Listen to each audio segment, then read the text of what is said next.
কারো নাম উল্লেখ না করে হুঁশিয়ারি করতে চাই, যারা বেশিরভাগ পুনর্বাসনের চিন্তা করবেন, হাসিনার যে পরিণতির প্রজন্ম করেছে, আপনাদের পরিণতি তার চেয়ে ভয়াবহ করবে।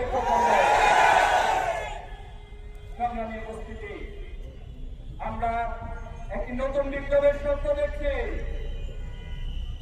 আমরা আপনাদেরকে আহ্বান জানাতে চাই, আমরা একটি চূড়ান্ত বিপ্লব এই বাংলাদেশে অদূর ভবিষ্যতে সংগঠিত করবেন ইনশাআল্লাহ। একটি চূড়ান্ত বিপ্লবের ইশতিহার ঘোষণার জন্য প্রস্তুতি নেওয়ার জন্য ছাত্র সমাজ সহ দেশবাসীকে প্রস্তুতি নেওয়ার উদাত্ত আহ্বান জানাচ্ছি। সংগ্রামী উপস্থিতি, আজকের এই মানব রাজ্যের প্রোগ্রামে আপনাদের সকলকে উপস্থিত থাকার জন্য আন্তরিকভাবে ধন্যবাদ এবং কৃতজ্ঞতা জানিয়ে আমার বক্তব্য এখানে শেষ করছি। আসসালামু আলাইকুম রহমতুল্লাহ। বাংলাদেশ জিন্দাবাদ, ইসলামী ছাত্র শিবির জিন্দাবাদ, ইনকিলাব জিন্দাবাদ।